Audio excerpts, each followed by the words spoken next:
ഞാനിപ്പോൾ ഉള്ളത് ഈ ആറന്മുള കണ്ണാടി എന്ന് പറയുന്ന അത്ഭുത വസ്തു എന്ന് തന്നെ പറയേണ്ടി വരും. ഈ പലർക്കും അത്ഭുതമാണ് ഇതെങ്ങനെയാണ് ഇത്രത്തോളം ഒരു ലോഹക്കൂട്ട് ഇങ്ങനെ തിളങ്ങി നിൽക്കുന്നത് എന്നുള്ളത് പലർക്കും അത്ഭുതത്തോടു കൂടി തന്നെയാണ് നോക്കിക്കാണുന്നത്. അപ്പം അത് പരമ്പരാഗതമായി ചെയ്തു വരുന്ന ഒരു കുടുംബത്തിലെ അംഗമായ മുരുകൻ എന്ന് പറയുന്ന ആളിനോടൊപ്പമാണ് ഞാനുള്ളത്. ബാക്കിയുള്ള വിശേഷങ്ങൾ നമുക്ക് അദ്ദേഹത്തോട് തന്നെ ചോദിക്കാം. ഇത് എങ്ങനെയാണ് ഇതിൻ്റെ ഒരു നിർമ്മാണം തുടങ്ങുന്നത്? ഇതിൻ്റെ ഒരു ചരിത്രപരമായൊരു പ്രസിദ്ധി ഉണ്ടല്ലോ, അപ്പോൾ അതൊക്കെ എങ്ങനെയാണ്? പിന്നെ ആറന്മുള കണ്ണാടിയുടെ നിർമ്മാണം, ആറന്മുള കണ്ണാടി എന്ന് പറഞ്ഞു കഴിഞ്ഞാൽ ആറന്മുള ക്ഷേത്രവുമായിട്ട് ബന്ധപ്പെട്ട് തന്നെയാണ് ഇപ്പം നിൽക്കുന്നത്. പണ്ട് കാലത്തും അങ്ങനെ തന്നെയാണ്. ആറന്മുള ക്ഷേത്രം നിർമ്മിക്കാനായിട്ട് തമിഴ്നാട്ടിലെ ശങ്കരൻകോവിലിൽ നിന്നും തഞ്ചാവൂരിൽ നിന്നും ശില്പി കുടുംബങ്ങളായിട്ടുള്ള വിശ്വകർമ്മ ഫാമിലിയിലുള്ളവരെ ഇവിടെ അന്നത്തെ രാജാക്കന്മാർ ഇവിടെ കൊണ്ടുവരികയും തിരിച്ചു പോകാൻ നേരത്ത് പണിയൊക്കെ കഴിഞ്ഞ് തിരിച്ചു പോകാൻ നേരത്ത് രാജാവിൻ്റെ കിരീടം സമർപ്പിക്കുക. കിരീടത്തിന് സെൻട്രൽ ആറന്മുള കണ്ണാടിയുടെ ലോഹക്കൂട്ടായിരുന്നു. അത് വെങ്കലമാണ്. അതിനെ നല്ലപോലെ തിളക്കം മാറുന്നതുകൊണ്ട് രാജാവ് അത് ഭയങ്കരമായിട്ട് അത്ഭുതപ്പെട്ടു. ഇത് മുഖം കാണുകയും ചെയ്യാം. അപ്പം അത് തിരുവാറന്മുളയെ പിന്നെ സമർപ്പിച്ചു രാജാവ്. അങ്ങനെ ഞങ്ങളോട് പറഞ്ഞു ഇവിടെ നിന്നു ബാക്കിയുള്ള പണികളൊക്കെ ആയിട്ട് അടുത്ത ക്ഷേത്രം കഴിഞ്ഞു. അങ്ങനെ നിങ്ങൾ ഇത് തന്നെ കുറച്ചുകൂടി വലുതാക്കി ചെയ്ത് തരാൻ പറഞ്ഞു. അങ്ങനെ അവിടെ നിന്ന് അന്നത്തെ ഫാമിലി തന്നെ നിന്ന് വലിയ കണ്ണാടികളെ ഉണ്ടാക്കി. അന്ന് പണ്ടത്തെ കാലത്ത് രാജകുടുംബങ്ങളിലും മന്ത്രിമന്ദിരങ്ങളിലും ക്ഷേത്രങ്ങളിലും മാത്രമേ ഇതുണ്ടായിരുന്നുള്ളൂ. അന്നും ഇത് കഠിനാധ്വാനം തന്നെ ചെയ്യണം. ഒരുപാട് പ്രയത്നം വേണം ആറന്മുള കണ്ണാടി. ഒരു 4 ഇഞ്ചിന്റെ വലിപ്പം അന്നത്തെ കാലത്ത് നിർമ്മിക്കണമെങ്കിൽ 6 മാസം വരെ 6 മാസം വരെ എടുക്കും. ഇപ്പോഴും അതേ തന്നെ 10 ദിവസം വരെ എടുക്കും മിനിമം. നമ്മൾ അന്നൊക്കെ പറഞ്ഞാൽ ഒരാള് 1 മണിക്കൂറൊക്കെ ജോലി ചെയ്യത്തുള്ളൂ. അത് ഇത്ര കഠിനമാണ്. ഒരു ദിവസം 1 മണിക്കൂറോ 1.5 മണിക്കൂറോ ജോലി ചെയ്യാൻ പാടില്ല. പക്ഷേ ഇത് തേച്ച് ഒരച്ച് ഇത് പണ്ടത്തെ ഇപ്പോഴത്തെ കൂട്ട് വാട്ടർ പേപ്പറും ഒന്നും ഒന്നുമില്ല. ഇപ്പോഴും അത് നമ്മൾ ഫുള്ളി ഹാൻഡ് മെയ്ഡ് ആയിട്ട് തന്നെയാണ് ഇപ്പോഴും ആറന്മുള കണ്ണാടി നിർമ്മിക്കുന്നത്. അതിൻ്റെ ഒരു പവിത്രത ഇപ്പോഴും ആറന്മുള കണ്ണാടിയിലുണ്ട്. പണ്ട് കാലത്ത് അഷ്ടമംഗലത്തിൽ വരുന്നതാണ് ആറന്മുള കണ്ണാടി എന്ന് പറയുന്നത്. ഇന്നെന്ന് പറഞ്ഞാൽ പിന്നെ ആറന്മുള പുഞ്ചയിലെ ചെളി, അതാണ് രണ്ടാമത്തെ കാര്യം.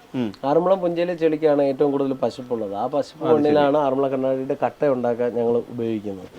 അപ്പോൾ അത് എടുത്തുകൊണ്ട് വന്ന് എത്ര വലുപ്പത്തിലാണ് ആറന്മുള കണ്ണാടി വേണ്ടത് അതിൻ്റെ വലുപ്പത്തിൽ 2 കട്ടകൾ ഉണ്ടാക്കും. അതിൽ ഒരു പ്രതലം നമ്മൾ തേച്ചൊരച്ച് മിനുക്കിയെടുക്കും. എന്നിട്ട് ഫേസ് ടു ഫേസ് ആയിട്ട് വെച്ച് അതിനെ അകലം വെച്ച് കൂട്ടിക്കെട്ടും. അതിൻ്റെ സെൻറ്ററിൽ നമുക്കൊരു മെഴുക് പോലൊരു ഇതുണ്ട്.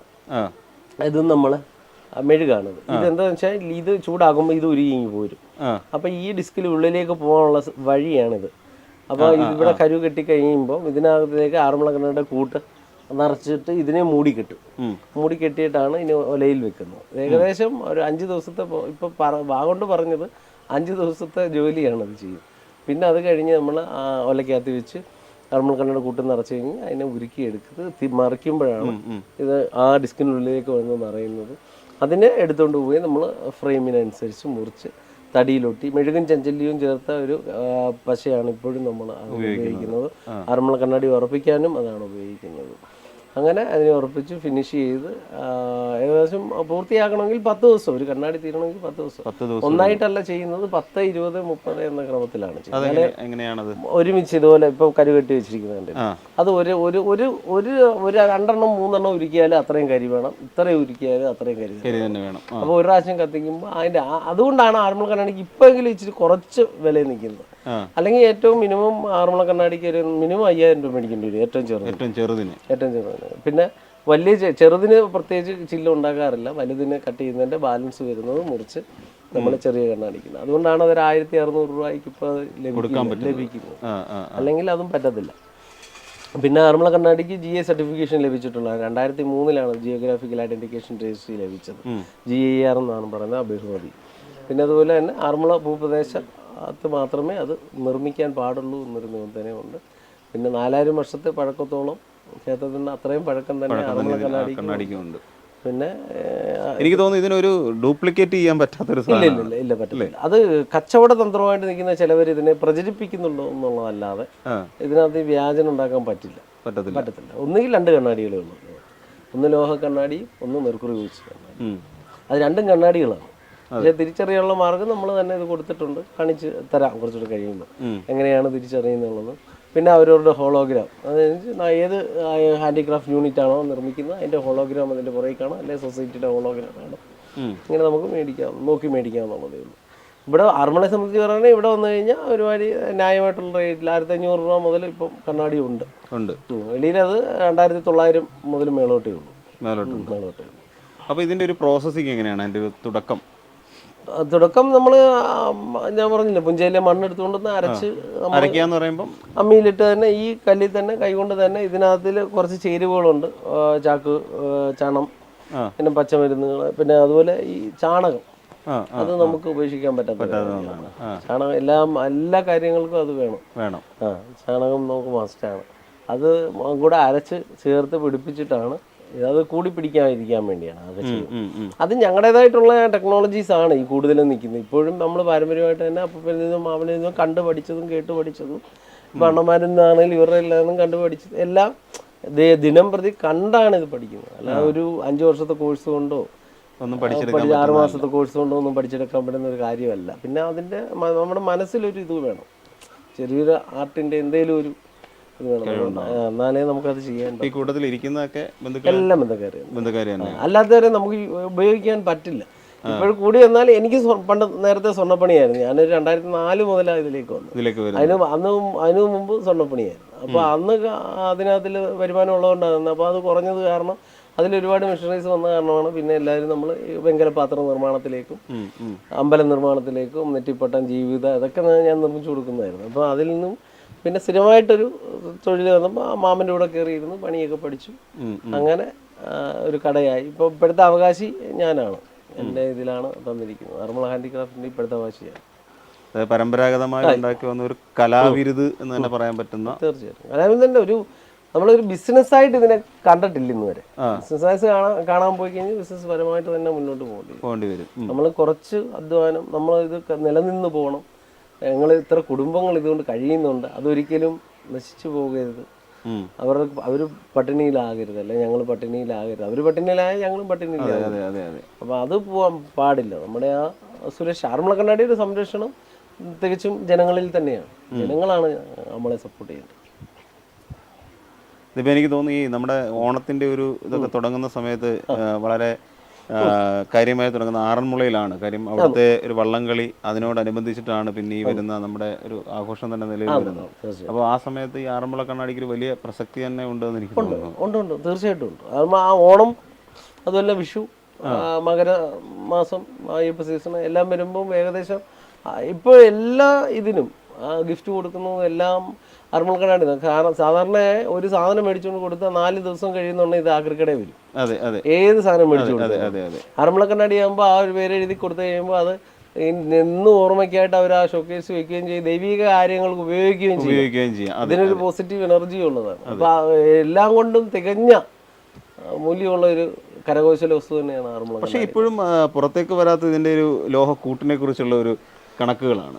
അതുകൊണ്ട് ഇല്ലെന്ന് പറയുന്നില്ല. പെൻസിൽവാനിയ യൂണിവേഴ്സിറ്റിയിൽ നിന്ന് അവർ റിസർച്ച് ചെയ്തപ്പോഴും അതിന്റെ അളവുകൾ കണ്ടുകിട്ടാൻ പാടായിരുന്നു. ഏകദേശം എത്തിയതേ ഉള്ളൂ. എങ്കിലും അത് കണ്ടുപിടിക്കാനുള്ളതേ ഉള്ളൂ, ഇല്ലെന്ന് പറയുന്നൊന്നുമില്ല. പക്ഷെ ആ കൂട്ടിലല്ല ഇതിന്റെ കാര്യം ഇരിക്കുന്നത്. ഈ നിർമ്മാണ രീതിയിലാണ് ഇതിന്റെ കാര്യം ഇരിക്കുന്നത്. കൂട്ട് ആർക്ക് വേണമെങ്കിലും ഇപ്പോൾ ഒരു ലാബിൽ കൊണ്ട് കൊടുത്താൽ അത് കണ്ടുപിടിക്കാൻ പറ്റും. ഇതെന്ന് വെച്ചാൽ ഇതിന്റെ നിർമ്മാണ രീതി ഇങ്ങനെയാണ്. ഈ ഒരു രീതിയിലല്ലാതെ നമുക്കത് ചെയ്യാൻ പറ്റത്തില്ല. വേറൊരു മെഷീനിൽ കൊടുത്ത് പരത്തി എടുത്ത് അല്ലെങ്കിൽ മുറിച്ചെടുക്കാൻ പറ്റുന്ന ഒരു സാധനമല്ല. എന്നാൽ തികച്ചും നല്ല സൂക്ഷ്മതയോടെ ചെയ്തില്ലെങ്കിൽ കുപ്പിച്ചില്ല് പൊട്ടുന്നതിനെക്കാട്ടിലും ഉടഞ്ഞു പോകും, നഷ്ടപ്പെടും. നിർമ്മാണ വേളയിൽ ഒരുപാട് നഷ്ടപ്പെടും.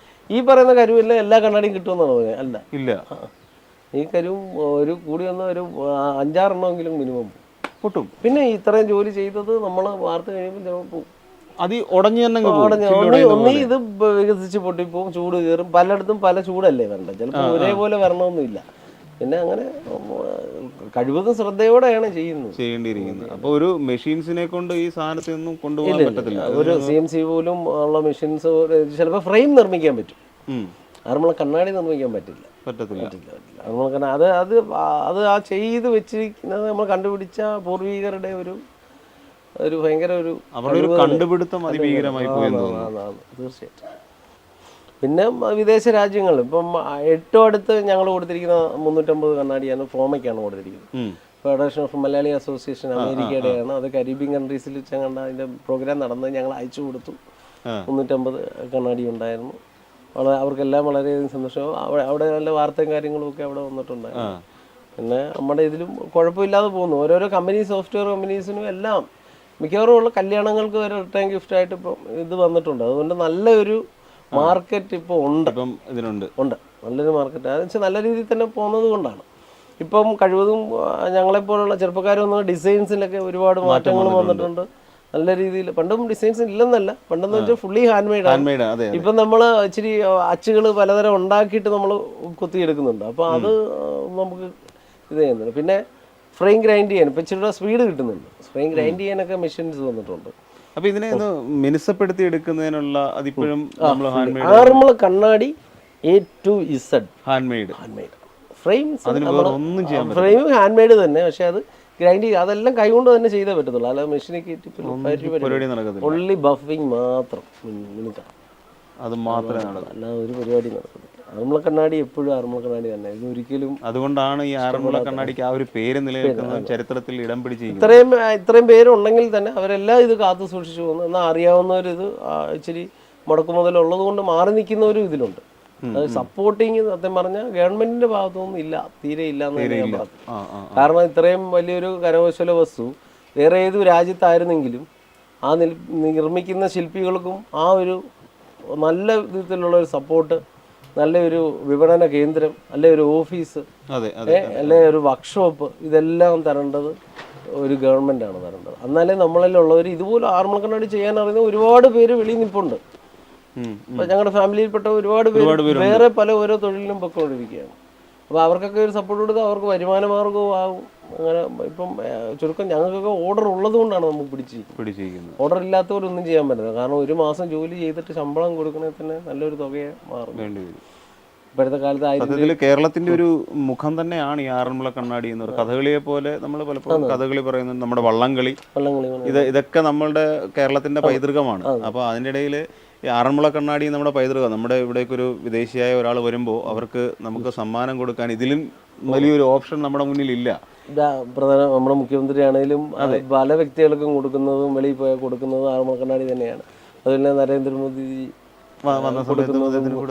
വെളിയിൽ കൊണ്ടുപോകുമ്പോഴും കൊടുക്കുന്നുണ്ട്, പിന്നെ ഇവിടെ വരുമ്പോൾ സ്വീകരിക്കുന്നുണ്ട്, പലർക്കും കൊടുക്കുന്നതും ഇത് തന്നെയാണ്. പക്ഷെ എന്നിട്ട് പോലും സർക്കാരിന്റെ ഭാഗത്തുനിന്ന് ഇതിനെ സംരക്ഷിക്കുന്നതിന് വേണ്ടിയിട്ടുള്ള, അല്ലെങ്കിൽ ഇവിടുത്തെ ജോലി ചെയ്യുന്ന തൊഴിലാളികൾ എന്ന് പറയാൻ പറ്റില്ല, അവരൊക്കെ ശില്പികളാണ്, കലാകാരന്മാരാണ്, അവരെ സംരക്ഷിക്കുന്നതിന് വേണ്ടിയിട്ടുള്ള ഒരു നടപടിയും സർക്കാരിന്റെ ഭാഗത്ത് ഉണ്ടാകാത്തത് വലിയ പല രീതിയിലും ഉണ്ടായിട്ടുണ്ടെന്ന് പറയുന്നു. പക്ഷെ അത് നമുക്ക് ആർക്കും ഫലവത്തായിട്ട് കിട്ടുന്നില്ല. ഇതിനൊരു സൊസൈറ്റി ഉണ്ടെന്ന് പറഞ്ഞാലും അതിന് പൂർണ്ണ ഒരു പ്രവർത്തനമില്ല.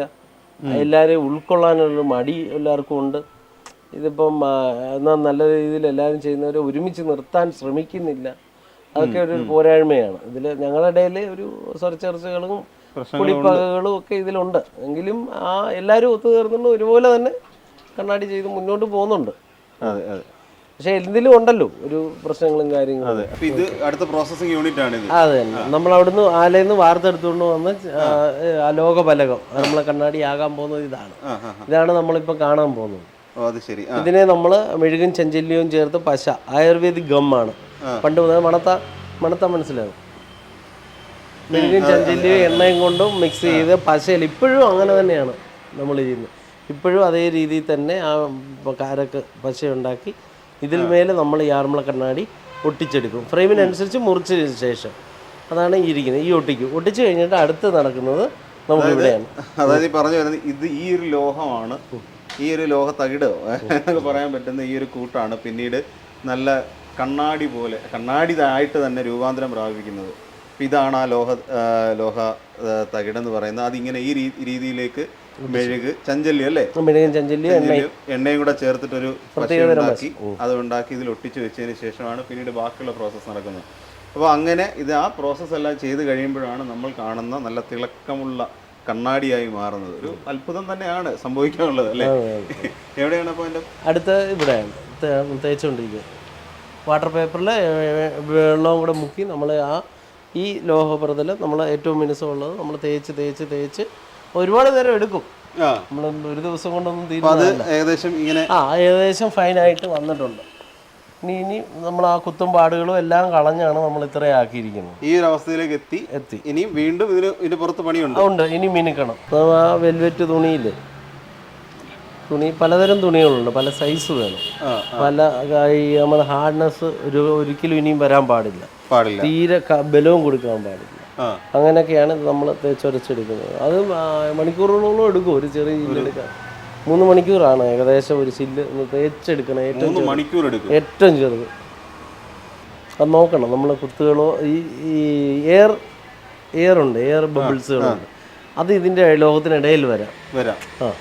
അതില്ല ഏറ്റവും നൈസായി ആ മുഖം തെളിഞ്ഞ് വരുമ്പം തന്നെ ചിലത് പൊങ്ങി വരും. എന്ത് ചെയ്യും, അതിനകത്ത് കിടക്കുന്ന അത് തേഞ്ഞ് പുറത്തോട്ട് വരും. അപ്പൊ പിന്നെ അത് നമ്മൾ എന്ത് ചെയ്യണം, പിന്നെ നമ്മൾ ഇവിടെയാണ് കുത്തു വന്ന് ആ ഭാഗം മാത്രം തെച്ച് കളയാൻ ഒക്കത്തില്ല. എത്ര വ്യാസം ഉണ്ടോ അത്രയും വ്യാസം പോകണം തേഞ്ഞ് അടുത്തി പോയിരിക്കണം, എന്നാലേ അത് തേക്കാൻ പറ്റത്തുള്ളൂ. തെച്ച് മിനിക്ക് കണ്ണാടിയാക്കാൻ പറ്റും. കണ്ണാടി പോലെ. പിന്നെ അല്ലെങ്കിൽ നഷ്ടപ്പെടും. ഇത്രയും ദിവസം ചെയ്ത ജോലി അധ്വാനം പോയി. ഇതെന്താ ഉപയോഗിക്കുന്നത്? അത് കാവി പൗഡറാണ്. ഇപ്പൊ അതിന് റെഡ് ഓക്സൈഡിന്റെ ശാലം തുണി കൂടെ അരിച്ചു വരുന്ന ആ പൗഡർ മാത്രം. ഇപ്പോൾ ലാസ്റ്റ് ഫൈനലാണ് ഫിനിഷ് ചെയ്യുക.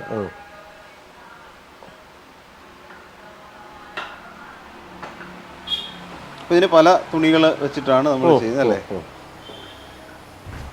പിന്നീടാണ് ഇതിങ്ങനെ തേച്ച് നല്ല മിനുസമാക്കി കണ്ണാടിയാക്കിയതിനു ശേഷം പിന്നീടാണ് നമ്മൾ ഫ്രെയിമിന് ഉറപ്പിക്കുന്നത്. ഫ്രെയിം പിന്നെ അതുപോലെ നമ്മൾ വാർത്തെടുത്ത് ഗ്രൈൻഡ് ചെയ്ത് അതിന് ഫൈനായിട്ട് പോളിഷ് ചെയ്ത് ഡിസൈൻ അടിച്ച് പിന്നെ അതിനെ തകിടിട്ട് വിളക്കി, ബാക്കി സ്റ്റാൻഡാണ് സ്റ്റാൻഡ്, ഫിക്സഡ് സ്റ്റാൻഡാണ് ഫിക്സഡ് സ്റ്റാൻഡ്, ഹാങ് ചെയ്യാനുള്ളത് അതെല്ലാം ആക്കിയിട്ട് ലാസ്റ്റിൽ മെഴുക് ചൂടാക്കി മെഴുകും അരക്ക് ഈ ഞാൻ പറഞ്ഞു മെഴുകും ചഞ്ചല്യവും ആറന്മുള പുഞ്ചയിലെ ചെളി മണ്ണ് തരി മണലും കൂടെ മിക്സ് ചെയ്താണ് ഇത് ചെയ്യുന്നത്. ഇത് വിളക്കി ചേർക്കുന്നതിന് വേറെ ഒന്നും ഉപയോഗിക്കുന്നില്ല. ഇല്ല, വിളക്കി ചേർക്കാൻ മാത്രം ഉപയോഗിക്കും, മറ്റേ ബാക്ക് തേർഡ് വിളക്കാൻ. അല്ലാതെ ഫ്രണ്ടിലൊന്നുമില്ല. അവിടെ മെഴുക് മാത്രം ഫിക്സ് ചെയ്യുക.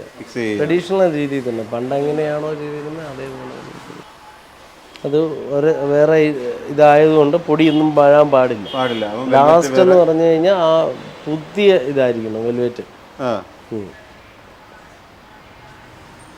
പുതിയ വെൽവെറ്റിൽ പിന്നീട് ഫൈനൽ ഇപ്പൊ കാണാം തെളി.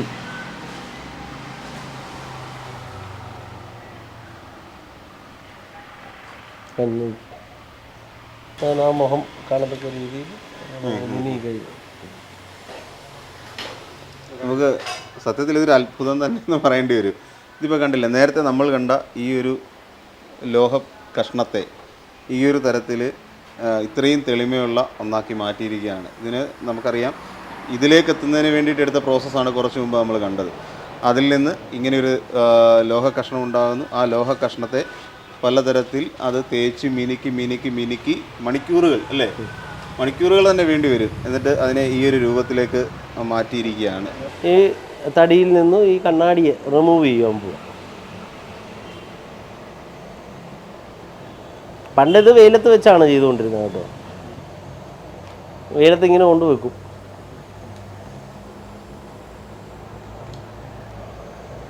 ഇതാ ആ മെഴുകാണ് ഈ കാണുന്നത് കണ്ട. ഇത് ഒരു ഫ്രെയിമാണ്, നമ്മുടെ ചെറിയ ശംഖിൻ്റെ മോഡലാണ്. ഇതിനെ ഇത്രയും ഫൈനായിട്ട് പോളിഷ് ചെയ്ത് നല്ല അടിപൊളിയാക്കി എടുത്ത് ഈ ഡിസൈൻസ് ഒക്കെ നമ്മൾ കൈകൊണ്ട് വെങ്കലത്തെ തന്നെ വെങ്കല ഇത് രണ്ടും കൂടെ മിക്സ്ഡാണ്. പിത്തളയും വെങ്കലവും കൂടെ മിക്സ്ഡാണ്. പിന്നെ ഇതിനകത്തിൽ അരക്ക് നിറച്ചിട്ടാണ് ആറന്മുള കണ്ണാടി ഉറപ്പിക്കുന്നത്. അത് നമുക്ക് കാണാം. അപ്പം നമ്മൾ മെഴുകും ചഞ്ചല്യവും ഒക്കെ കൂടെ നമ്മുടെ മണ്ണും കൂടെ പൊടിച്ചെടുത്ത മണൽ അതെല്ലാം കൂടെ മിക്സ് ചെയ്ത അരക്കായത്. ഇത് തണുത്ത് കഴിഞ്ഞാൽ അങ്ങ് പാറ പോലെ ആവും.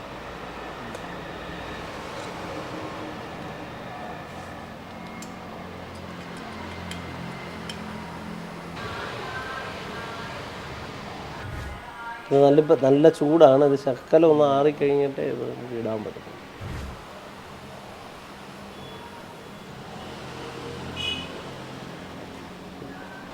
ഈ ഫ്രെയിമും ഈ ചില്ലും ഒരേപോലെ ചൂടാക്കി നിൽക്കുക. എന്നിട്ട് അതിലേക്കാണ് ഈ സൈഡ് മറയ്ക്കാൻ വേണ്ടിയാണ് നമ്മൾ വാക്സ് പിടിക്കുന്നത്. ഇതാ ട്രഡീഷണൽ രീതി. ഇപ്പം നമ്മൾ ചെമ്പിൻ്റെ കമ്പിയോ അങ്ങനെയുള്ളതും ചെയ്യാറുണ്ട്. പിന്നെ സ്റ്റോൺ സെറ്റ് ചെയ്യാറുണ്ട്. ഓരോ ആവശ്യക്കാരുടെ ഇതനുസരിച്ച് അവർക്ക് ഇഷ്ടമുള്ള പോലെ. ഞങ്ങൾ ഭൂരിഭാഗവും നമ്മൾ മെഴുകാണ്, ആറന്മുള കണ്ണാടിയിൽ മെഴുകാണ് നമ്മൾ വെയിറ്റ് ചെയ്യണം. നമ്മൾ അതിൻ്റെ സൗകര്യത്തിന് വേണം നമ്മളെ നിൽക്കാൻ. നമ്മുടെ സൗകര്യത്തിന് ഇതിൻ്റെ പണി നടക്കത്തില്ല. അതെപ്പോഴാറുന്നോ ചെറിയ ചൂടോടുകൂടി ഇത് ഫിക്സ് ചെയ്യാൻ പറ്റത്തുള്ളൂ.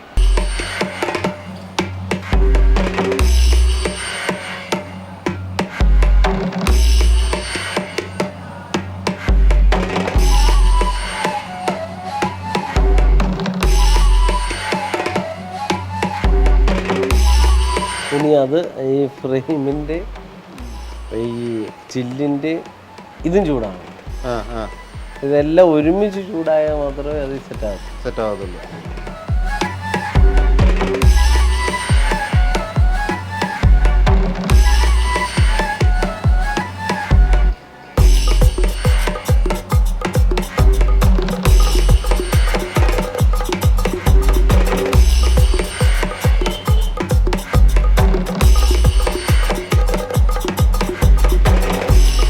ഇപ്പം നമ്മൾ മുമ്പേ ആ ഫ്രെയിം അതിന് ലോഹ കണ്ണാടി പിന്നെ അതിൻ്റെ സൈഡിൽ മെഴുകും വെച്ചു. ഇതിപ്പം ആറി തുടങ്ങി അതിന് മുമ്പേ ചെത്തേണ്ടതാണ്, അല്ലെങ്കിൽ അത് നമുക്ക് പിന്നെ അത് ചെത്താൻ പറ്റത്തില്ല. നമ്മൾ ഇത്രയും അല്ലാതെ ഒരു മെഷീൻ മെയ്ഡ് പരിപാടിയൊന്നും അല്ല. ഇതിപ്പോൾ ചിലവർ വന്ന് ചോദിക്കുന്നത് അവിടെ എന്താ പാട് ഇവിടെ എന്താ പാട് എന്നൊക്കെ ചോദിച്ചു കഴിഞ്ഞാൽ നമുക്ക് ഈ കൈകൊണ്ട് ചെയ്യുന്ന സാധനം ചില കാര്യങ്ങളൊക്കെ നമുക്ക് ഇച്ചിരി ചില കാര്യങ്ങൾ വിട്ടുവീഴ്ച ചെയ്യേണ്ടി വരും. നമ്മൾ സൂക്ഷ്മതയോടെ ആ കണ്ണാടിയിൽ പോറാതെ നമ്മളിങ്ങനെ എടുക്കണം. അപ്പം നമ്മളിത് തുടച്ചെടുത്ത് കഴിഞ്ഞ് ഇത് ക്ലിയറായി, കണ്ണാടി നമുക്ക് എടുക്കാൻ പാകത്തിനായി. ഒന്നുകൂടെ ഉണ്ട്, ഇതൊന്ന് അലിയിച്ച് കഴിഞ്ഞ് മണ്ണെണ്ണ ഒഴിച്ചൊന്ന് അലിയിച്ചൊന്ന് തുടയ്ക്കണം, അന്നേരം അത് ഒന്നുകൂടെ ക്ലിയർ ആകും. ഇപ്പോൾ ഏതാ ഫിനിഷായി കഴിഞ്ഞു, ഇനി തുടച്ചെടുത്താൽ മതി. ഇതാണ് നമ്മൾ അത്ഭുതത്തോടു കൂടി നോക്കി കാണുന്ന ആറന്മുള കണ്ണാടി.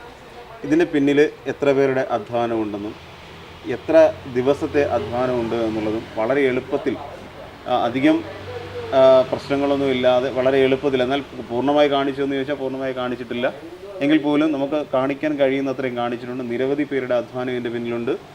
ഒരു കണ്ണാടി ഇങ്ങനെ ഉണ്ടാക്കുമ്പോൾ അതിനെടുക്കുന്ന മനുഷ്യൻ്റെ എഫർട്ട് എത്രത്തോളമാണ്. ഇതിനകത്ത് യാതൊരു തരത്തിലും മെഷീൻസ് കൂട്ടിത്തൊട്ടിട്ടേയില്ല. ഇതും എല്ലാം കരവിരുതിൻ്റെ അല്ലെങ്കിൽ കരകൗശല വിദ്യയുടെ ഏറ്റവും ഉദാത്തമായ മാതൃക അല്ലെങ്കിൽ ഉദാത്തമായ സൃഷ്ടി എന്ന് നമുക്ക് വിശേഷിപ്പിക്കാൻ കഴിയുന്ന ഒന്നാണ് ഇപ്പോൾ എൻ്റെ കയ്യിലിരിക്കുന്ന ഈ ആറന്മുള കണ്ണാടി. ഒരുപാട് നിരവധി പ്രോസസ്സുകളിലൂടെ നിരവധി കടമ്പകളിലൂടെ കടന്നിട്ടാണ് ഇത്രയും മനോഹരമായ ഒരു എന്താ പറയുക ഒരു കലവിരുത് നമ്മളുടെ കൈകളിലേക്ക് എത്തുന്നത്. തീർച്ചയായും മുരുകൻ പറഞ്ഞതുപോലെ ഇത് ഇത്തരത്തിൽ ഇങ്ങനെയുള്ള കലാസൃഷ്ടികൾ നടത്തിക്കൊണ്ടിരിക്കുന്നവരെ എക്കാലത്തും സംരക്ഷിക്കപ്പെടേണ്ടതുണ്ട്, അവരെ ചേർത്ത് പിടിക്കേണ്ടതുണ്ട്. അതിനുവേണ്ടി സർക്കാരിൻ്റെ ഭാഗത്തുനിന്ന് സർക്കാരിൻ്റെ ഒരു ഐക്കണായി തന്നെയാണ് നമ്മൾ പലപ്പോഴും ഇതിനെ കാണുന്നത്. നമ്മുടെ കേരളത്തിൻ്റെ, നമ്മുടെ സംസ്ഥാനത്തിൻ്റെ ഒരു അഭിമാനം എന്നുള്ള നിലയിൽ കാണുന്ന ഇതിന് വേണ്ട ഒരു പരിരക്ഷ ഒരുക്കി നൽകാൻ നമ്മുടെ സർക്കാരുകൾക്ക് കഴിയണം എന്ന് മാത്രമാണ് എനിക്ക് ഈ ഓണക്കാലത്ത് പറയാനുള്ളത്. ഇതിപ്പോൾ ഒരു ഫൈനൽ ടച്ചാണ്. അതായത് അതിൽ ആ മെഴുക് വെച്ച് അതിന് ഫ്രെയിം ഉണ്ടാക്കി അതെല്ലാം മണ്ണെണ്ണ ഉപയോഗിച്ച് വൃത്തിയായി തുടച്ചെടുത്തെങ്കിൽ മാത്രമേ ഇതിന് പൂർണ്ണമായ ഒരു ഫിനിഷിംഗ് ലഭിക്കുകയുള്ളൂ. അതാണ് ഇപ്പോൾ നമ്മൾ കണ്ടുകൊണ്ടിരിക്കുന്നത്.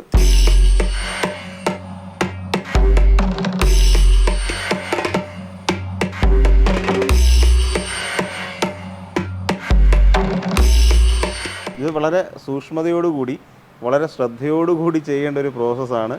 കാര്യം ഒരു ശ്രദ്ധ ഒരു ശകലം ഒന്ന് മാറിക്കഴിഞ്ഞാൽ അത് അത്രയും സ്ക്രാച്ച് ഉണ്ടാകാനുള്ള സാധ്യതയുണ്ട്. അതോടൊപ്പം നമ്മൾ ഉദ്ദേശിക്കുന്ന ഒരു ഫലം ഇതിനുണ്ടാവില്ല. അപ്പം വെറുതെ നമ്മൾ ഇതൊക്കെ കാണുമ്പോൾ ഒട്ടും ശ്രദ്ധയില്ലാതെ തുടച്ചു നീക്കുന്നു എന്നാരും കരുതണ്ട. ഇത് വളരെ ശ്രദ്ധയോടുകൂടി തന്നെയാണ് ചെയ്യുന്നത്, വളരെ സൂക്ഷ്മതയോടുകൂടി തന്നെയാണ് ഇപ്പോൾ ചെയ്തുകൊണ്ടിരിക്കുന്നത്.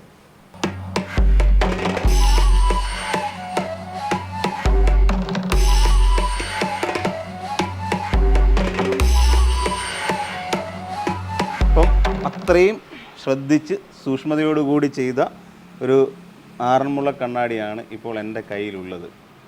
നമ്മൾ നേരത്തെ പല കാര്യങ്ങൾ കണ്ടു കഴിഞ്ഞു. അവിടെ നിന്ന് നല്ല ആറന്മുള പുഞ്ചയിലെ ചെളി കൊണ്ടുവന്ന് അരച്ച് അതിനെ മോൾഡുകൾ ഉണ്ടാക്കി പിന്നീട് അതിൽ നിന്നുണ്ടാക്കിയ ഒരു ലോഹ കഷ്ണം നമ്മൾ കണ്ടിരുന്നു. ആ ലോഹ കഷ്ണത്തിൽ നിന്ന് ഇതാ നോക്കൂ, മനോഹരമായ ഒരു കലാസൃഷ്ടി. ഒരു പക്ഷേ എന്നല്ല, കേരളത്തിൻ്റെ അഭിമാനമായി മാറിയ ആറന്മുളക്കാരുടെ സ്വന്തം എന്ന് അവകാശപ്പെടാൻ കഴിയുന്ന ഒരു കലാചാതുരി എന്നൊക്കെ പറയാൻ പറ്റുന്ന ഒരു വസ്തുവാണ് ഇപ്പോൾ എൻ്റെ കയ്യിരിക്കുന്നത്. ഒരുപക്ഷെ ഇത് വാങ്ങിക്കുന്ന എല്ലാവർക്കും ഇതിനെക്കുറിച്ച്, ഇതിൻ്റെ വൈശിഷ്ട്യത്തെക്കുറിച്ച് അറിയാം. ഇത് നമ്മുടെ വീട്ടിലൊക്കെ സൂക്ഷിക്കുന്നത് ഒരു പോസിറ്റീവ് എനർജി തന്നെയാണ് എന്ന് നേരത്തെ ശില്പി പറയുകയുണ്ടായി. അപ്പോൾ അത്ര മനോഹരമായ നമ്മൾ നോക്കി ഇതിൽ നമ്മൾ ശ്രദ്ധിക്കേണ്ട ഒരു കാര്യം, ഇത് പൂർണ്ണമായും കൈകൊണ്ടാണ് ചെയ്തെടുക്കുന്നത്. ഇതിന് നമ്മൾ ഇത്രയും നേരം കണ്ടതിനകത്തൊന്നും ഒരു മെഷീൻ പോലും ഇതിൻ്റെ ഒരു പ്രോസസ്സിന് വേണ്ടി ഉപയോഗിച്ചിട്ടില്ല എന്നുള്ളതാണ് വളരെ അത്ഭുതപ്പെടുത്തുന്ന ഒരു കാര്യം. ഒരു മെഷീൻ പോലും ഉപയോഗിക്കാതിരുന്നിട്ട് പോലും ഇതിന് ഇത്രത്തോളം മനോഹാരിതയും ഒരു ഫിനിഷിങ്ങും ഒക്കെ കിട്ടണമെങ്കിൽ ഈ കലാകാരന്മാർ എത്രത്തോളം കഴിവുള്ളവരാണ്, അവരുടെ കലാ നൈപുണ്യം എത്രത്തോളം മഹത്തരമാണ് നമുക്ക് ഊഹിക്കാൻ കഴിയും. നേരത്തെ മുരുകൻ നമ്മളോട് പറഞ്ഞ കൂട്ടത്തിൽ പറഞ്ഞിരുന്നു, ഇതിനെ സംരക്ഷിക്കുന്നതിനോ അല്ലെങ്കിൽ ഈ മേഖലയിൽപ്പെട്ടവർക്ക് എന്തെങ്കിലും പ്രയോജനം കിട്ടുന്നതിനോ ആവശ്യമായ യാതൊന്നും നമ്മുടെ അധികാരികളുടെ ഭാഗത്തു നിന്നും ഉണ്ടാകുന്നില്ല എന്നുള്ള കാര്യം അദ്ദേഹം ഭംഗ്യന്തരേണ സൂചിപ്പിച്ചു പോയിരുന്നു. അതൊക്കെ അത്തരം വിമർശനങ്ങൾ ഉൾക്കൊള്ളാൻ തീർച്ചയായും നമ്മുടെ ഇവിടുത്തെ ഭരണ സംവിധാനങ്ങൾ കഴിയണം. ഇത്തരത്തിലുള്ള അഭൗമം എന്നൊക്കെ തന്നെ നമുക്ക് വിശേഷിപ്പിക്കാൻ കഴിയുന്ന ഈ ഒരു കലാസൃഷ്ടികൾ ഇനിയും നിരവധി പേർ ഇതിലേക്ക് എത്തണമെങ്കിലും ഇത് നമ്മുടെ കേരളത്തിൻ്റെ ഒരു ഐക്കണായി നിലനിർത്തിക്കൊണ്ട് പോരാനും നിരവധി പേരുടെ അധ്വാനമുണ്ട്. അവരെയൊക്കെയും സംരക്ഷിക്കപ്പെടേണ്ടതുണ്ട് എന്നുള്ള കാര്യം കൂടി ഓർമ്മിപ്പിച്ചുകൊണ്ട് നിർത്തുന്നു.